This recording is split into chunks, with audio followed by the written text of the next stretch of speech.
The rain came down in sheets over the tarmac, each drop catching the gleam of runway lights like scattered diamonds on black glass. Marcus stood at the edge of the private terminal, his daughter's small hand clutching his with a grip that said she was trying to be brave. His suit, the only one he owned, bought secondhand 3 years ago, clung to his shoulders, soaked through. The terminal door remained closed, locked, with the security guard inside pretending not to see him. Through the glass, he could see her. Camille Ashford, diamond earrings catching light, Hermes scarf perfectly draped, red lips pursed in judgment as she watched him through the rain-streaked window like he was something unpleasant stuck to her shoe. She'd told him to wait outside. It was just a matter of time before she saw what he'd come to show her. The private jet descended through the clouds behind him, its landing lights cutting through the storm like the promise of a truth she wasn't ready to face.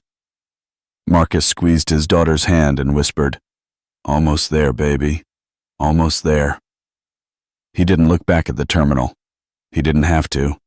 He already knew what the poor black single dad looked like to her, but she didn't know who he was, and in 30 seconds, that was about to change forever. Marcus Delaney was 42 years old, though the lines around his eyes suggested someone who had lived twice that many years. He'd learned to read people young, survival instinct, his grandmother called it. His mother had been a teenage runaway who'd shown up on her parents' doorstep with Marcus in her arms, shivering, hungry, determined to give her baby the life she never had. She'd succeeded too, for a while. The leukemia took her when Marcus was 17. His grandmother raised him after that, a fierce woman who'd survived the civil rights movement, the loss of her husband to a drunk driver, and the slow death of the textile industry that had once employed their entire small town. She taught Marcus to cook, to fix things, to listen more than he spoke, and most importantly, to never let anyone make him feel small. "You're a Delaney," she'd tell him, standing over the stove, wooden spoon in hand. "That means you've got roots that go deeper than anybody can see." He'd carried those words with him through everything. Now, he lived in a modest 2-bedroom apartment on the south side of the city. The building wasn't much to look at: peeling paint, a buzzer that only worked when it felt like it, neighbors who argued loud enough to wake the dead. But it was home. It was where he raised his daughter, Amara, alone after his wife died in childbirth, leaving him with a daughter who had her mother's eyes and a heart that refused to stop believing in miracles. Every morning, Marcus woke at 5:30. He made Amara's lunch, cutting sandwiches into stars, arranging fruit in rainbow patterns, writing little notes on napkins that said things like, "You are brave," and "You are loved." He worked as an operations consultant for a logistics company, solving problems that nobody else could figure out. His boss called him a miracle worker. His colleagues called him the fixer. But nobody at work knew the other side of Marcus's life. Nobody knew about the midnight hours spent in his cramped office, surrounded by blueprints and business plans, working on a project he'd never told anyone about. Nobody knew about the money he'd saved, every dollar, every coin, every scrap of income that didn't go toward rent, food, or Amara's school supplies. Nobody knew the young man his grandmother had seen in him, the one who had taken over the family farm when he was just 19 and turned it into something remarkable before the drought had forced him to sell. That farm was gone now. But Marcus's vision wasn't. He'd kept a single photograph from that time, a picture of his grandmother, standing in the middle of the soybean field, hand on her hip, grinning at something off camera. He kept that photograph in his nightstand drawer, inside a small velvet box that also held his late wife's wedding ring and a pressed 4-leaf clover Amara had found in the park. Those were his treasures. Everything else was just stuff. What the people at his company didn't know, what no one except his grandmother's best friend Irene knew, was that Marcus was the founder of a quietly growing technology company that specialized in sustainable agriculture solutions. He'd started it in his grandmother's memory, using the last of her life insurance payout, building something that could help farmers like her survive the droughts and floods that were destroying their livelihoods. The company was called Legacy Ground. It was worth 8 figures. It had helped over 10,000 small farms in the past 3 years, and nobody at his day job had any idea. Marcus didn't want the recognition. He didn't want the spotlight. What he wanted was to make sure that no child ever had to watch their family lose everything the way he had. What he wanted was to build something that would outlast him, the way his grandmother's love had. But sometimes, the universe has other plans. The South Side apartment complex where Marcus and Amara lived had a particular rhythm to it. In the mornings, Mrs. Chen from 3B would open her door just as Marcus and Amara left for school, handing Amara a warm egg roll wrapped in wax paper, the same way she'd done for her own children years ago. Mr. Reeves from 2A, a retired postal worker who'd lost his wife to Alzheimer's, would be sitting on the front steps with his coffee, reading the newspaper and offering a gruff, "Morning, Marcus." That was the closest thing to affection he could still express. The apartment itself was humble. The kitchen counter had a permanent ring from a coffee mug that had been placed there one too many times. The living room couch had been a hand-me-down from Irene. The bookshelves were filled with Amara's treasures, pressed flowers, drawings, small stones she'd found on their walks. On the wall above their small dining table, there was a wooden cross that had belonged to Marcus's mother, and beside it, a poem his grandmother had written in shaky handwriting before she'd passed. "Home is not the walls you build. Home is the love you choose to fill." Amara was 8 years old. She had her mother's eyes, hazel, watchful, wise beyond her years, and she had her father's quiet determination. She was the kind of child who sat at the kitchen table doing homework while Marcus cooked, asking questions about his day, about the stars, about why some people had more than others. "Dad?" she asked one evening, spinning her fork in a pile of spaghetti. "Why do rich people have so much stuff?" Marcus paused, the question catching him off guard. He thought about the private jet that sat in a hangar at the airport, the one that Legacy Ground had purchased as a business necessity because flying commercial to all the farm sites was impossible. He thought about the email he'd received that morning about the merger, about the meeting scheduled for Thursday, about the woman he'd been told would be difficult. He thought about the fact that he didn't know how to explain to his daughter that wealth was just numbers on a screen until you decided what to do with it. "Some people have a lot of stuff," he said carefully, "and some people have a lot of love. The important thing is what you do with what you have." Amara considered this, her small face scrunching in thought. "Can you have both?" "I hope so, baby," Marcus said. "I really hope so." The knock on the door came at 8:47 p.m., right as Marcus was helping Amara with her math homework. He'd learned to read knocks. Mrs. Chen's was quick and rhythmic, Mr. Reeves's was one solid thump followed by silence, and Irene's was 3 staccato beats followed by her cheerful, "It's just me, sugar." This knock was different, professional, businesslike. Marcus opened the door to find a man in a dark suit, holding a leather portfolio. Behind him stood 2 other men, equally well-dressed, equally serious. "Mr. Delaney?" the man asked. "I'm sorry to disturb you at this hour. I'm Richard Hollis, legal counsel for Ashford Holdings. We need to discuss the acquisition of Legacy Ground." Marcus felt his chest tighten. He'd been careful. So careful. The company was structured as a trust, his name buried under layers of legal paperwork. Nobody was supposed to know.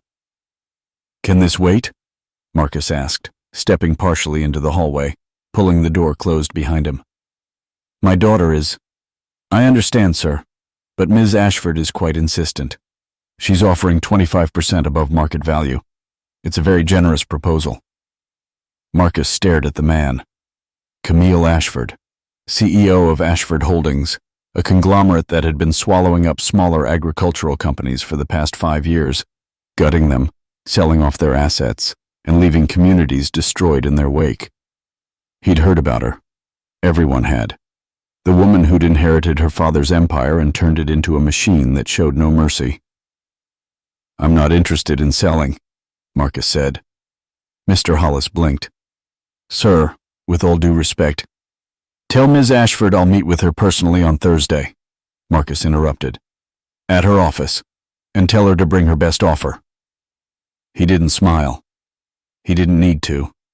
He'd known this moment was coming. He just hadn't expected it to arrive at his doorstep, in front of his daughter's homework, while the smell of spaghetti sauce still hung in the air. Mr. Hollis nodded slowly, his expression unchanged. Thursday at 10 a.m. then. Ms. Ashford will be expecting you. Marcus watched them leave, his heart hammering in his chest. Then he went back inside, closed the door, and found Amara staring at him with those two wise eyes. Who was that, Dad? Nobody important, Marcus said, forcing a smile. Just someone who wants something they can't have. Amara studied him for a moment, then returned to her homework. Okay, she said. But if they bother you again, you should tell them about Grandma's poem. That usually works. Marcus laughed despite himself, the tension in his shoulders easing just a little. His daughter was a miracle. She reminded him of what mattered. But he knew Camille Ashford wasn't the kind of woman who'd be moved by poems. Camille Ashford was 36, beautiful, and deeply unhappy. She'd spent her entire life trying to fill a hole that nothing could fill. Not the designer dresses, not the penthouse apartment overlooking Central Park, not the recognition from Forbes or the invitations to Davos. She was the kind of person who looked at the world and saw competition. She saw threats where others saw opportunities. She saw enemies where others saw strangers. She'd learned it from her father.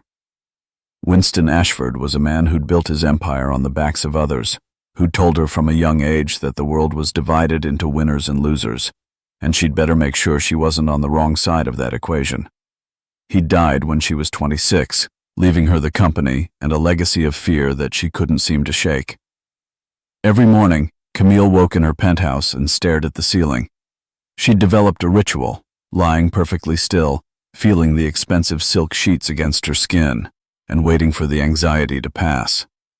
Sometimes it took minutes, sometimes it took hours, but every morning, the same thought rose in her chest like bile. What if I'm not good enough? She'd fire someone. That usually helped. The release of power, the satisfaction of seeing someone else's fear in their eyes, it was the only thing that made her feel in control.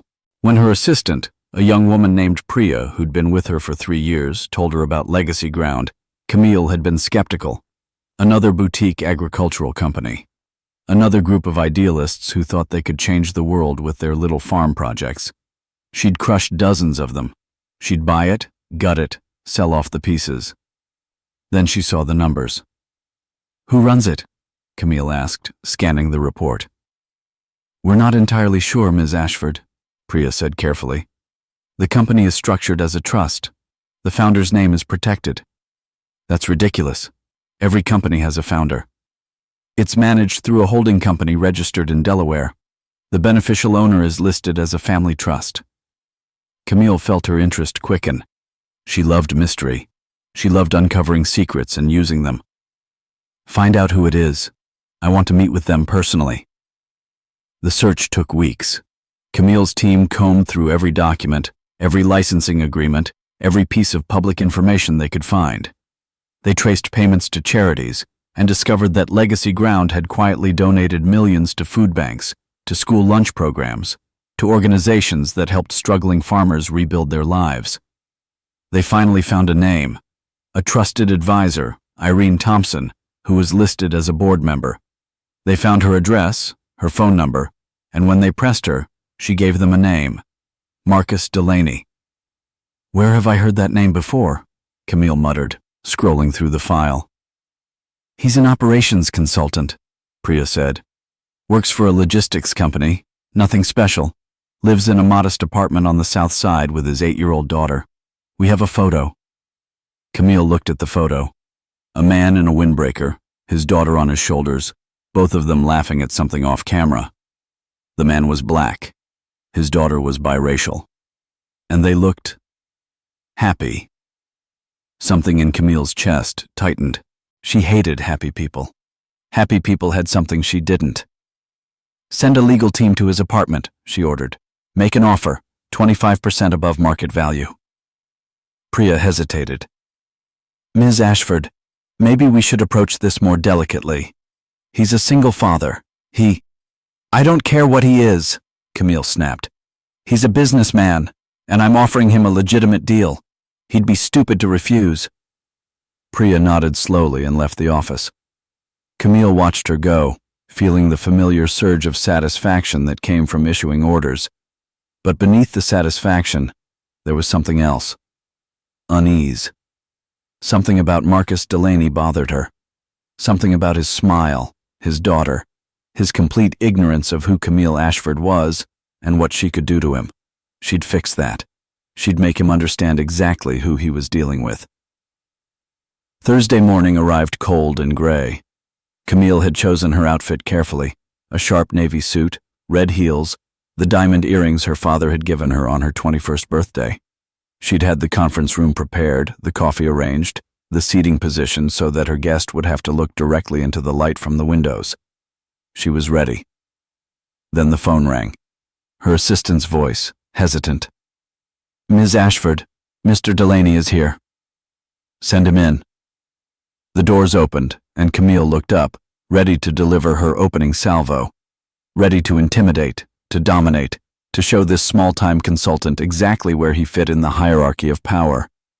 But the words died in her throat, because the man who walked through the door was not the man from the photograph. Oh, it was him, all right. Same height, same bearing, same calm expression that suggested he'd seen things she couldn't imagine. But his clothes were different. His posture was different. Everything about him had changed. He wore a suit that must have cost more than her assistant's yearly salary. His shoes were Italian leather. His watch, she caught a glimpse of it as he reached out to shake her hand, was an A. Lang & Sona. $70,000. Easy. And then she saw the portfolio in his hand. The same portfolio Richard Hollis had carried to his apartment 3 days earlier. "What is this?" Camille managed. Marcus Delaney smiled. It wasn't cruel smile. It wasn't angry. It was the smile of someone who'd been waiting for this moment for a very long time. "I believe you wanted to discuss the acquisition of my company," he said calmly. "Legacy Ground. The one you've been trying to buy." Camille felt her stomach drop. "Your company?" "Ms. Ashford, you've been trying to find the founder for months. You've sent your people to dig through my files, interview my connections, even show up at my apartment at night." He sat down across from her, completely at ease. "I thought I'd save you the trouble." "This is impossible," Camille said, her voice barely above a whisper. "You're an operations consultant. I live in a modest apartment on the south side, yes," Marcus said. "I drive an 8-year-old Toyota. I make my daughter's lunch every morning, cut her sandwiches into stars, and help her with her homework. And I also run a company that's worth more than your entire portfolio in sustainable agriculture." He opened the portfolio and slid a document across the table. Camille looked down at it, her eyes refusing to focus. "Legacy Ground is a family trust," Marcus continued. "I founded it 3 years ago with my grandmother's life insurance money. We've helped over 10,000 small farms. We've created jobs. We've kept communities alive. And I've made it my personal mission to ensure that companies like yours never destroy what we're building." Camille stared at the document, then at him, then back at the document. "You came here to gloat," she said finally. "No," Marcus said. "I came here to offer you a deal." She blinked. "Excuse me? I know what you're trying to do. You've been buying up small agricultural companies, gutting them and selling off the pieces. You've destroyed at least a dozen communities in the past 5 years. I've been watching you, Ms. Ashford. I've seen the mess you leave behind."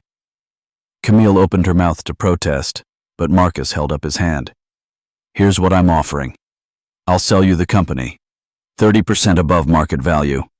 But there's a condition. You'll fire your entire merger team and replace them with people I choose. You'll sign a legally binding agreement to maintain all current employees with full benefits for 10 years. And you'll establish a foundation that supports sustainable farming communities in perpetuity. You'll pay for it. You'll manage it. And if you break any part of this agreement, I own your company." Camille laughed. It was a brittle, strained sound. "You can't be serious. I've been in business for—" "I know exactly how long you've been in business," Marcus interrupted. "And I know what your father did to get there. I know about the farm in Georgia, the one he bought and evicted the families from. My grandmother lived near there. She watched those families lose everything." Camille felt something twist in her chest. She'd heard about the Georgia farm. Her father had mentioned it once, drunk on scotch, laughing about how he'd gotten away with it. "The point is," Marcus continued, "you have a choice. You can sign the agreement, and we can transform what you've built into something that actually helps people.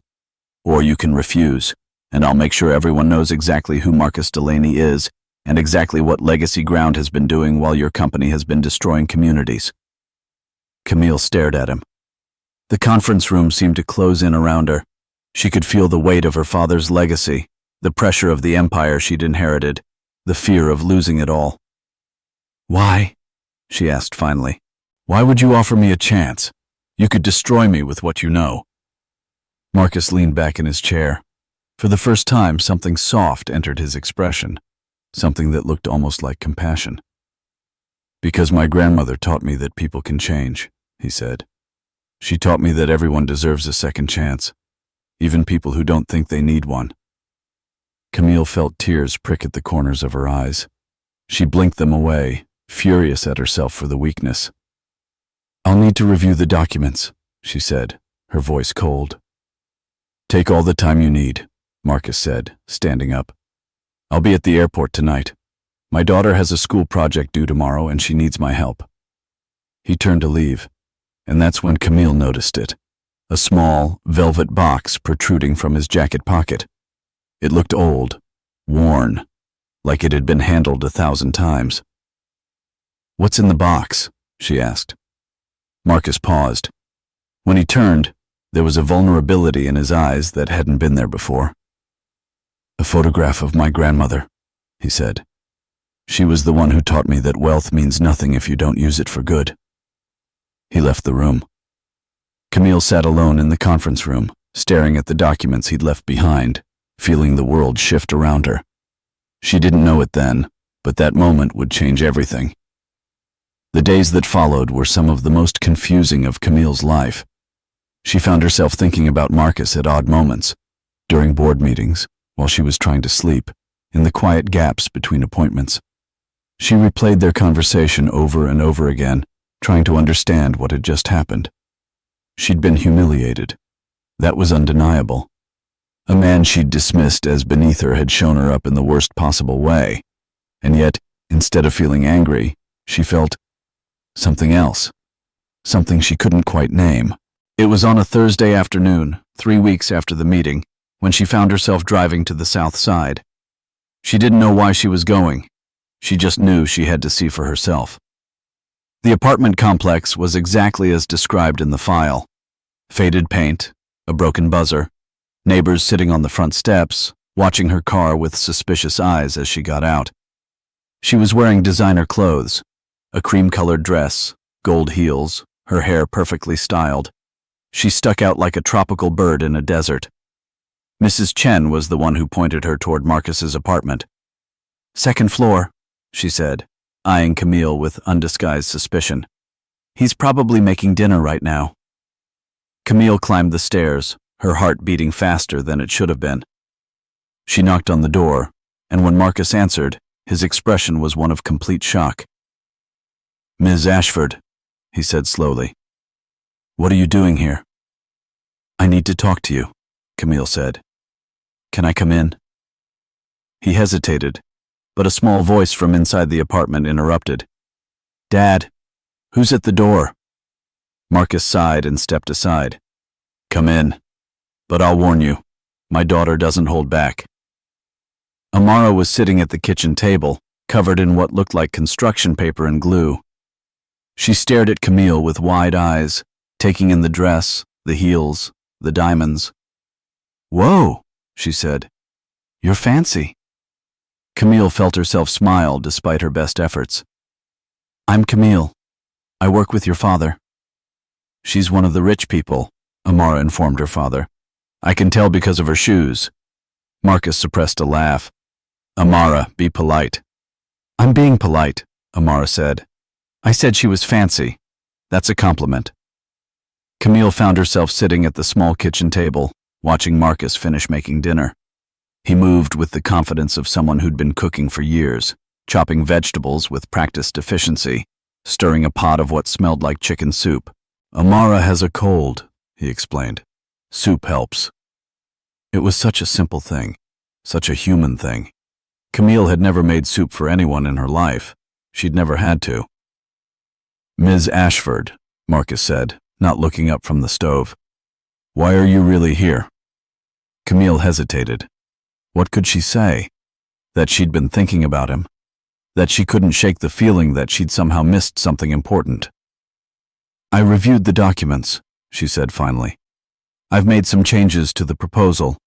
I think you'll find them acceptable. Marcus turned, his expression guarded. You're accepting the deal? Partially. I want to meet with you once a week. I want to understand how Legacy Ground works. I want to see the farms you've helped. Marcus studied her for a long moment. Why? Because, Camille said slowly, my father taught me that the world is divided into winners and losers. But you... She stopped, struggling to find the words. You made me think that there might be another way. Amara looked up from her project, eyeing Camille with renewed interest. You know, you're not as scary as Dad said you were. Amara, Marcus said, his voice sharp. But Camille laughed, a genuine, spontaneous laugh that surprised her. Your dad thinks I'm scary? She asked Amara. Very scary, Amara confirmed. He said you could sink ships with your eyes. Marcus groaned. I said no such thing. You said something similar, Amara insisted. You said she looked at you like you were a worm she stepped on. Camille felt her cheeks flush. She had been awful. She'd been exactly the person her father had raised her to be. Cold, dismissive, cruel. And here was this man, feeding soup to his sick daughter, negotiating business deals, building something that mattered, all while carrying a photograph of his grandmother in his pocket. I'm sorry, Camille said, the words falling out before she could stop them. I was terrible to you. I judged you without knowing anything about you. I assumed... Stop, Marcus said gently. I understand. You didn't know who I was. How could you? But I should have. Ms. Ashford, Marcus said. Life is too short for apologies. If you want to make amends, do something meaningful. Use your resources to help people. That's all I ask. Camille nodded slowly. I can do that. Over the next few weeks, Camille kept her promise. She met with Marcus weekly, driving to his apartment, sitting at his kitchen table while he cooked. She started to understand the work he did, the consulting, the business, the real impact he was making on people's lives. She visited farms, spoke to families, saw firsthand what Legacy Ground had achieved. And slowly, she started to change. She fired the merger team, just as Marcus had requested. She established the foundation, pouring millions into sustainable agriculture programs. She visited the Georgia farm that had haunted Marcus's grandmother, and she met the families who'd been displaced. She cried with them. She apologized to them. She gave them back what her father had stolen. But the biggest change happened in the small moments. The quiet conversations at Marcus's kitchen table, the laughter of his daughter, the way he looked at her when he thought she wasn't paying attention. She started falling in love with him. It was terrifying and wonderful and completely unexpected. I never thought I'd feel this way, she confessed one night, sitting on the fire escape outside Marcus's apartment, the city lights glittering below them. I spent my whole life pushing people away. I thought love was weakness. Marcus looked at her, his eyes soft. What changed? You, she said simply. You showed me that strength doesn't come from pushing people away. It comes from letting them in. Part 6. The Revelation. It happened at the airport. Marcus had invited Camille to join him on a business trip, a quick flight to visit a farming community that had been struggling. She'd agreed, still nervous about being in the air, still learning to trust this new version of herself. They arrived at the private terminal, and Marcus took her hand. I have something to show you, he said. But you have to promise not to judge. Camille laughed. I think we're past that, don't you? He led her out onto the tarmac, where a sleek private jet was waiting. It was beautiful, all gleaming metal and perfect lines. Camille felt a familiar rush of excitement. She loved private jets. They represented everything she'd been taught to value: power, money, exclusivity. Yours? She asked. Marcus shook his head. Ours. Camille frowned. What do you mean? Legacy Ground owns it. We use it for site visits, emergencies, getting supplies to remote areas. He paused, his expression changing. But that's not why I brought you here. He pulled a small velvet box from his pocket, the same box she'd seen before. But this time, instead of a photograph, it held something else. 2 tickets. One for her, one for him. Irene gave me these before she passed, Marcus said quietly. They're tickets to a benefit gala that's happening next month. It's for sustainable farming. The first one my grandmother ever wanted to attend, but she never had the money. Camille stared at the tickets. Why are you showing me this? Marcus took a deep breath. Because I want to take you, he said. I want you to see the world I come from. I want to show you what I'm building. And I want to... He stopped, struggling to find the words. Camille waited, her heart pounding. I want to spend my life with you, Marcus said finally. I know it's soon. I know it's crazy. But I've never met anyone like you, Camille. You were difficult. You were dismissive. But you changed. You grew. And when I look at you, I see a woman who could do so much good in the world. Camille felt tears streaming down her cheeks. Marcus, Before you answer, he said quickly, I need to tell you something important. She nodded, trying to steady her breathing. I'm not just the founder of Legacy Ground, he said. I'm also the sole heir to my grandmother's estate. She left me everything, the land, the memory, the responsibility, and I've spent my whole life trying to make her proud. But I realized something when I met you. I realized that making her proud means building a better world, and I want to build that world with you. Camille stepped forward, closing the distance between them. She reached out, her hand brushing his cheek. I don't care about the money, she said. I don't care about the legacy. I care about you. Marcus pulled her close, and for the first time in her life, Camille felt something she'd never experienced before. True, unconditional acceptance. The benefit gala was held in a grand ballroom, filled with the rich and powerful.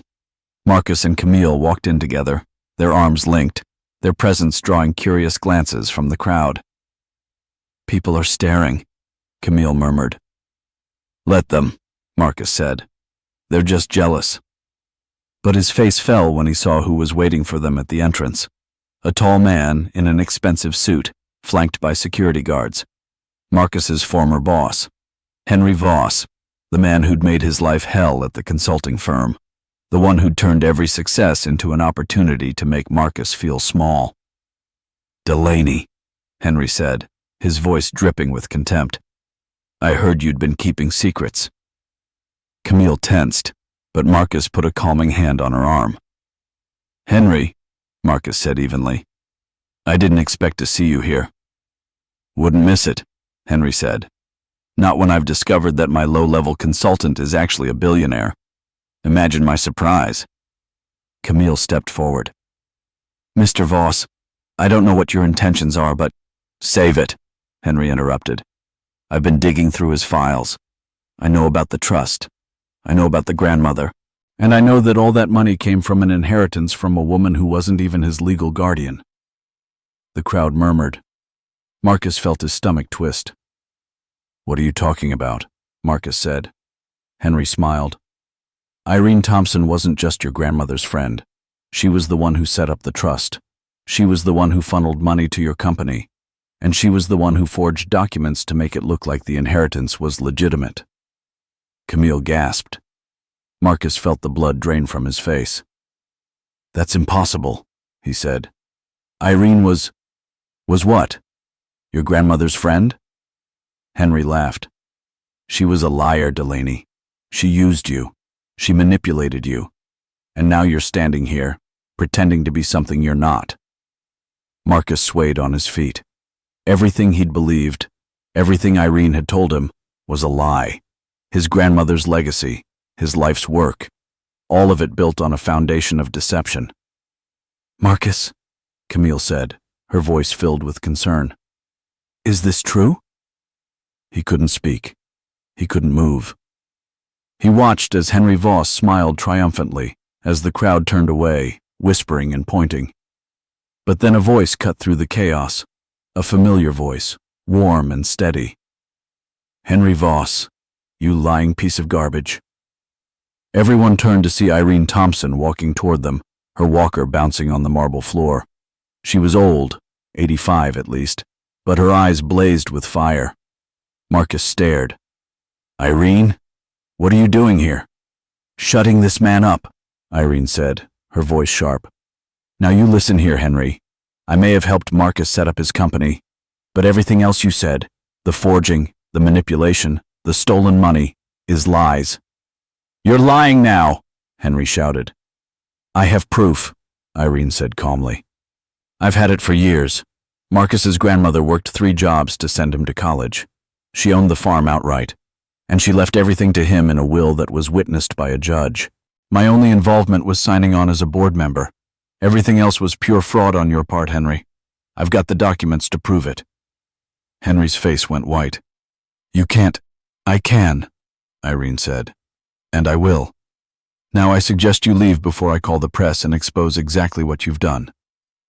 Henry looked around at the crowd, at the security guards, at Marcus and Camille, who stared back at him with hatred in their eyes.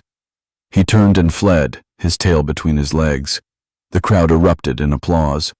Marcus rushed to Irene's side, taking her hand. "Irene," he said, his voice cracking. "I'm so sorry. I should have believed in you." "Nonsense," Irene said. "You believed in the right things. You believed in love. You believed in hope. And now you have Camille by your side, and you're going to change the world." Marcus pulled her into a hug, tears streaming down his face. "I love you," he said. "You're the closest thing to family I've ever had." Irene patted his back. "I know, sugar, I know." The gala continued, but Marcus and Camille slipped away to a quiet balcony overlooking the city. They stood in silence for a long moment, watching the lights flicker below. "I can't believe this is my life now," Marcus said finally. "A few months ago, I was just a single dad trying to make ends meet. Now I'm a hero," Camille said. "You've always been a hero, Marcus. You just never knew it." Marcus turned to her, his eyes glistening. "And you?" Camille laughed. "I'm learning. I'm becoming someone I never thought I could be. And it's because of you." Marcus pulled her close, his arms wrapped around her. "I love you," he said. "I don't know what the future holds, but I know that I want to spend it with you." Camille looked up at him, her heart full. "I love you too." The wind swept across the balcony, carrying away the last traces of the night's drama. Marcus reached into his jacket and pulled out the small velvet box. He'd been saving it for this moment. "Camille," he said, his voice trembling. "I know we haven't known each other for long, but I also know that I don't want to spend another day without you by my side. Will you marry me?" He opened the box. Inside, nestled on velvet, was a simple gold band, the same ring his grandmother had worn for 50 years. Camille stared at it, tears filling her eyes. "It's beautiful," she whispered. "Amara helped me pick it out," Marcus said. "She said you need something that reminds you of family, not wealth. Family." Camille laughed through her tears. "She's so wise for her age." "She gets it from me," Marcus said, grinning. "So, what do you say?" Camille looked at him, this man who'd shown her the meaning of love, who'd taught her that redemption was always possible, who'd helped her become the person she'd always wanted to be. "Yes," she said. "Yes, I'll marry you." Marcus slipped the ring onto her finger. and Camille looked down at it. The golden band that had belonged to his grandmother, the woman who'd started it all. It felt like coming home. They stood there on the balcony, the city lights glittering like diamonds beneath them. Camille wore the ring on her finger, the first real piece of a family legacy she'd ever been part of. The velvet box sat in Marcus's pocket, but it was no longer a symbol of mystery. It was a symbol of love. Love that had grown between two people from different worlds. Love that had changed both of them forever. As the night wore on, they walked back into the ballroom, hand in hand, ready to face the future. Irene was waiting for them, her smile so wide it seemed to brighten the entire room. Marcus's grandmother had always said the same thing. Love is the only thing that's real. Everything else is just something you have until it's gone. He'd finally found a love that would last. The velvet box sat in his pocket, empty now, but filled with something far more valuable than a photograph or a ring. It held the memory of his grandmother, the woman who had taught him everything he knew, and it held the promise of tomorrow. As they walked into the ballroom together, Marcus felt a sense of peace he'd never known before. The past was behind him, the future was ahead, and love was right there, holding his hand. If this story touched your heart, don't forget to like the video, subscribe for more unforgettable stories, and share it with someone who needs this reminder today, that wealth isn't about the size of your bank account, but the size of your heart, and that every single one of us has the power to change, to grow, and to become the person we were always meant to be. Let's build a world where love wins, together.